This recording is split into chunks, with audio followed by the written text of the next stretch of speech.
I don't want anyone mistaking next laugh for next thought. Next thought, I mean, you could sell the Brooklyn Bridge before you sell a next thought, but I thought, I'd be maybe bring in a little more, stuff to get your gray matter going, or at least my own gray matter going. And this year is the 200th anniversary of Charles Darwin's birth.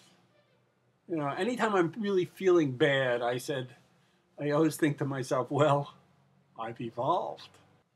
But in honor to Darwin, I'd like to do some pieces on how we've progressed, the pros and the cons. This is first in a series of your favorite product in regard to progress. And the product I want to discuss is sort of, I find it really amazing. It's a urinal.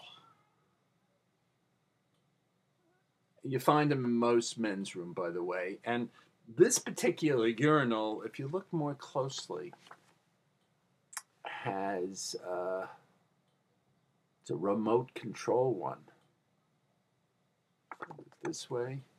No, it's this way. That means that when you're taking care of business, you just walk off and then you hear a flush. Not Niagara Falls, but you don't have to put your hand that has touched your whatever it is on a lever where other people who have been using it have touched theirs and flush it. The beauty is that it goes off on its own. Sometimes it goes off on its own.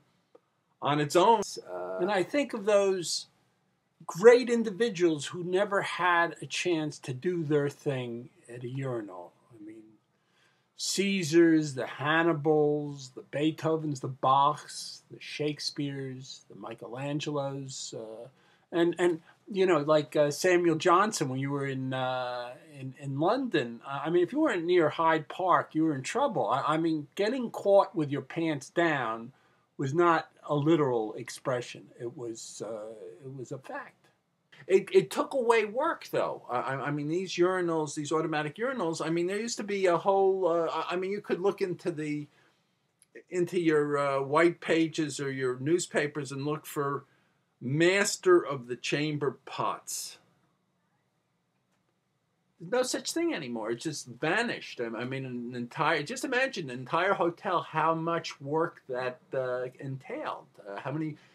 When the urinal came along, there went a form of employment. Anyway, one more thing I want to say before I get into this next subject is that when you go into a restaurant and you walk out of you notice in the bathroom, especially above the sink, it says employees must wash hands. Isn't it beautiful being an employer? I mean, you're a free man. The other aspect I want to say is that while we have this advance, we have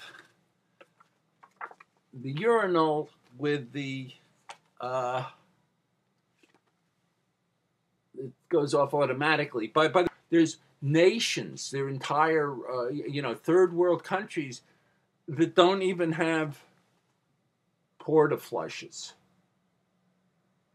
I mean, it's very primitive. I mean, not they don't have running. The only running water they have are streams. I mean, it's a very bad situation when a porta flush has seen its time. Maybe they should be refurbished. At least they should take a deodorizer and spritz it a little and send it to these third world countries. Royal Flush.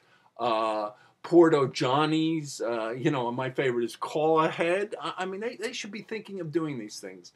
Finally, when you talk about this, I mean, now, I haven't been in space yet. These space trips are very expensive, but at one point, I think NASA spent like $40 million on experimenting with a toilet in space, getting the best space toilet. Still, this has not stopped. There's now a space environmental group that is against man-made asteroids, and I believe this is as good a place to stop as any. Again, if you have something, an essay on a product or on an invention that was not in Darwin's time, please feel free to get in touch with Next Laugh. Again, thank you.